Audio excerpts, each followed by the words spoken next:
Hello guys! Welcome uli sa ating channel. Ang pag-aaralan natin ngayon dito sa video ito ay ang tungkol dito sa ceiling frame installation labor cost. Ito yung magiging gastos natin kung mag-i-install tayo ng pamakuan sa kisame. So ito yon. Ang madalas na gamitin dito na pamakuan guys or ceiling joist or ceiling frame 2x2 na kahoy, no? Ayan yan. So, para makompute ito guys, kailangan natin ng total area. Kasi ang productivity rate of installation of ceiling frame natin, ayon sa Philippine Construction Workers Productivity Rate, is equal to 2.66 man-hours per square meter.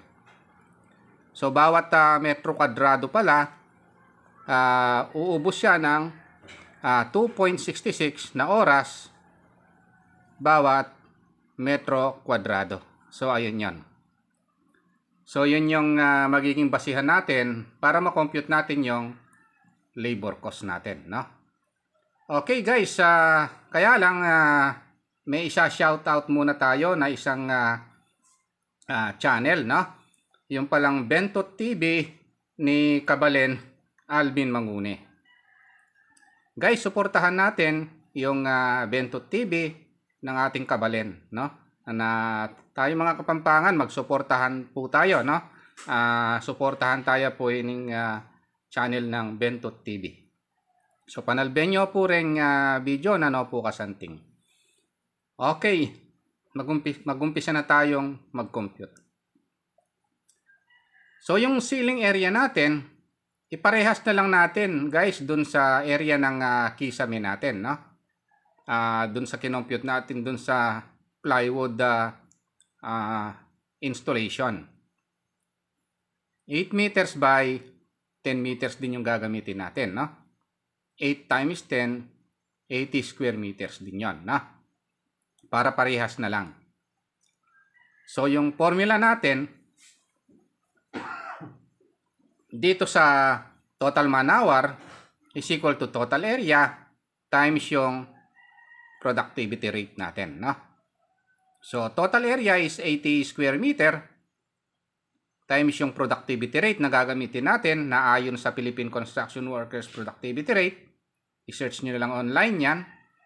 2.66 man-hour. So, pag minultiply yung dalawang yan, 80 times 2.66, ang answer dyan is 212.8 man-hour. O sabihin na nating 213 man-hour, no? Isarado na natin. Total man-hour natin, 213 man-hour. Okay, so once na na-compute na natin yung man-hour na yan, yung total, makaka-compute na tayo ng labor cost. Kasi yung skilled carpenter natin, 8 oras isang araw, yung helper din uubos din siya ng 8 oras isang araw, 16 man hours per day yung dalawa. Ayun yan, no? Kapag itong 16 man hour, dinivide natin yan sa 213 man hour divided by 16 man hour per day, ang magiging bilang ng araw natin 13.31, sabihin na natin 14 na araw. Okay? So, 14 na araw palang gagawin yan ng isang skilled carpenter at saka isang helper. Ayun yun guys, no? Yung skilled carpenter natin, yung bilis niyan, no? Na ginamit dito sa Philippine Construction Productivity Rate, average lang po ng speed yan, no? Ng skilled carpenter. Pwede nyo pong ng skilled carpenter, pwede nyo pong kayo na pong bahala kung gusto nyo taasan, no? Yung speed niya. So, binagalan po ng konti siguro para may allowance, no? Now, so kung 14 days matatapos, no, ng dalawa, skilled carpenter tsaka helper, yung rate ng carpenter natin 600 per day ang gagamitin natin, no? Yung helper naman 400 per day, no? Sa iba medyo mataas ito sa ibang lugar, depende, no, sa lugar, pero tayo gagamitin natin 600 per day.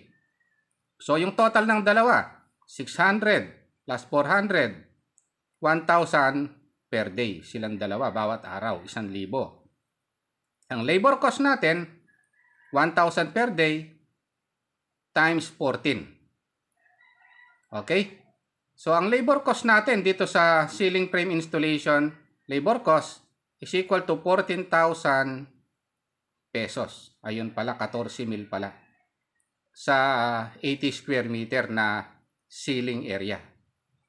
Okay, so kung nagustuhan nyo guys itong video ko, pakipindot lang po yung likes, subscribe, tsaka notification bell sa baba para ma-notify kayo sa mga next video ko. Thank you very much po and God bless sa inyong lahat.